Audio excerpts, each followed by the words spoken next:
Kamakailan lang nga ni ay kumalat ang balitang nakikita raw dito ang Mayon Volcano. Charot! So ayun na nga guys, for today's video ay kami talaga ay nag-deliver. Dahil madalas ang aming pera ay sapat lamang pambayad ng bills at ng kung ano-ano pang mga bayaran, ay hindi namin talaga nagagawang sadyain ang pamamasyal kung hindi lamang meron talagang nag-i-sponsor. Kahiya-hiya man aminin, ayun po ang totoo. Mabalik na tayo din kami nga ni nag-deliver. Pagkatapos ay sabi ko, nakita ko ito nung isang araw sa Facebook na nakikita daw dito yung Mayon Volcano. Ni-screenshot ko lang naman at hindi na ako nag-research ng kung ano-ano pa. At ang sinearch ko lang ay kung saan matatagpuan ito.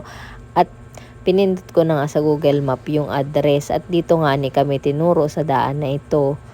At mukha namang tama dahil meron nga ning mga tarpaulin noong Paraiso de San Narciso na yun. At so hindi kami nagdalawang isip na mali yung dinadaanan namin. Pero tama naman talaga.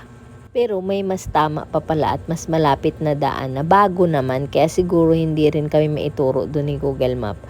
Na pagkakamali din namin na hindi kami nagtanong sa mga taong nadadaanan namin. Yan, nagaling-galingan baga ganoon. Pero hindi din naman nakakapanghinayang yung na dito kami napadaan dahil may maganda rin namang view yan. Kagaya niyan, maganda rin yung nadaanan namin na yan. At medyo napahaba-haba din yung road trip brom-brom namin. O diga, may tarpaulin. Pero sa loob-loob ko talaga naiisip ko ay sobrang sakripisyo pala talaga ng pagpunta doon. At grabe nga ni ang layo. Tapos yung mga daan pa garning malalalim. Anyways, balik na tayo dito sa tungkol doon sa campsite. Bago po kayo pumunta ay magtatanong po kayo sa tao, wag lang doon sa Google Map, at may ituro po sa inyo yung tamang daan at saka yung mas mabilis. At nakarating na nga ni kami, at nang makarating kami ay mali pa rin yung oras na pagpunta namin. Dapat pala talaga ay mapunta kayo dito ay prepare kayo na kayo ay mag-overnight o kaya maaga, madaling araw pa lang malis na kayo sa inyo, at dapat mga bandang alas 5 ay nandito na kayo, kaya alas 6. Kung gusto nyong mag-grab yung chance na posibleng makita nyo yung Mayon Volcano from here. Pero hindi rin naman siya kalapitan, natatanaw lang talaga siya. Pero hindi rin daw lagi. Kapag ka lamang maganda ang panahon at yung ulap ay nakikisama. At kung hindi nyo man matanawan ay maganda pa rin dito mag-relax. Ang oras nga ni pala nito ay alas 3 ng hapon at wala kaming kaalam-alam na wala kaming madadatnan dito ni ang tubig ay kati at walang mapapaglangoyan ng aming mga bagets, na yun naman talaga sana ang sadya namin dito.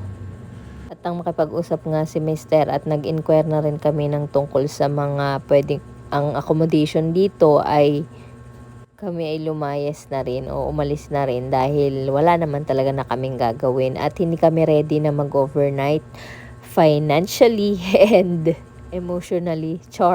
Wala rin kami mga dalang gamit. Pero kung may gamit kami ay baka i-grab na namin dahil hindi naman talaga mahal din yung pag-stay doon. So, i-comment ko na lang yung picture na pinicturean ko para sa ibang detalye yung presyo, yun nandun. Tapos ito na nga pala yung daan, yung bagong daan na malapit lamang dun sa pinakang highway.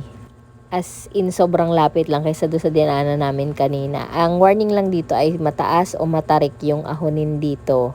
Kaya mag-iingat lang po kayo, ayun. At ang isa pa nga palang sinabi ni Kuya, hindi ko alam kung siya yung owner o siya yung in charge doon, ay every Saturday daw ay meron sila dong event, Saturday night. So yung gustong mag-party siguro, mga ganon, pwede kayong pumunta doon. At napakabait ng mga tao doon. At maganda yung lugar, payapa, so relaxing yung makakapag-unwind ka talaga. Magdala lang ng mga pagkain. At yung ibang detalye, mag-message na lang kayo sa FB page nila, active naman yun. So ayun, thank you Lord sa safe na biyahe at nag-enjoy naman kami sa road.